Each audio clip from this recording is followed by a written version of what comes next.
সম্প্রতি টিউলিপ সিদ্দিকের বিরুদ্ধে গ্রেফতারি পরোয়ানা জারি করা হয়েছে। 14 এপ্রিল গার্ডিয়ানের এক প্রতিবেদনে বলা হয়, বাংলাদেশে এই গ্রেফতারি পরোয়ানা জারির বিষয়ে লন্ডনের সাংবাদিকদের প্রশ্নের মুখোমুখি হন টিউলিপ সিদ্দিক। ব্রিটেনের হ্যামস্টেড ও হাইগেট এলাকার এই এমপি চলতি বছরের জানুয়ারিতে ট্রেজারির অর্থমন্ত্রীর পদ থেকে পদত্যাগ করেন। গ্রেফতারি পরোয়ানার প্রতিক্রিয়া জানিয়ে তিনি সাংবাদিকদের বলেন, বাংলাদেশি কর্তৃপক্ষ মিডিয়া ট্রায়াল করছে।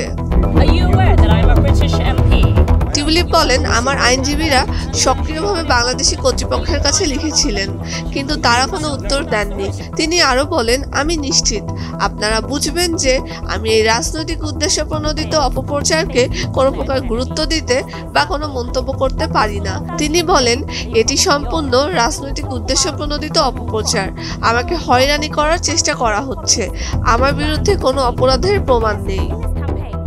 প্রত্যর্পণ প্রক্রিয়ার মাধ্যমে একটি দেশ অন্য দেশকে কোনো সন্দেহভাজন ব্যক্তিকে তার বিরুদ্ধে গ্রেফতারি পরোয়ানা জারি করা হলে বিচারের জন্য হস্তান্তর করার অনুরোধ জানাতে পারে।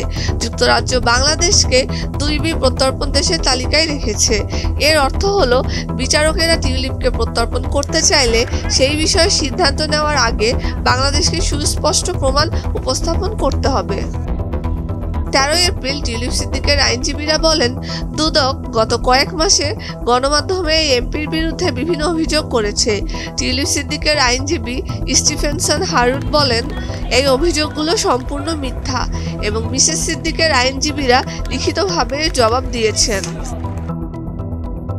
দুদক শেখ হাসিনা ও তার পরিবারের সদস্যদের বিরুদ্ধে বাংলাদেশের অবকাঠামো খাত থেকে প্রায় $5 বিলিয়ন আত্মসাতের অভিযোগ খতিয়ে দেখছে। এই তদন্ত শেখ হাসিনার রাজনৈতিক প্রতিপক্ষ ববি হাজ্জাজের করা একগুচ্ছ অভিযোগের ওপর ভিত্তি করে তৈরি করা হয়েছে। বিবিসির প্রতিবেদনে বলা হয়েছে, ববি হাজ্জাজ অভিযোগ করেছেন, টিউলিপ সিদ্দিক 2013 সালে রাশিয়ার সঙ্গে বাংলাদেশকে একটি চুক্তি করতে সাহায্য করেছিলেন। এই চুক্তিতে বাংলাদেশে নতুন পারমাণবিক বিদ্যুৎ কেন্দ্রের ব্যয় অনেক বেশি ধরা হয়েছিল। দুদকের চেয়ারম্যান মোহাম্মদ আব্দুল মোমেন এর আগে বলেছিলেন, এই অভিযোগগুলো কোনোভাবেই উদ্দেশ্যপ্রণোদিত ও ভিত্তিহীন নয় এবং তাদের তদন্ত দুর্নীতির নথিবদ্ধ প্রমাণের উপর ভিত্তি করে পরিচালিত। এবছরের শুরুতে টিউলিপ সিদ্দিক মন্ত্রিত্ব ছেড়ে দেন। স্যার লরি তার প্রতিবেদনে বলেন, তিনি কোনো প্রকার অসঙ্গতির প্রমাণ পাননি। দুর্নীতি দমন কমিশন টিউলিপ সিদ্দিকের বিরুদ্ধে অবৈধভাবে জমি গ্রহণের অভিযোগ তদন্ত করছে।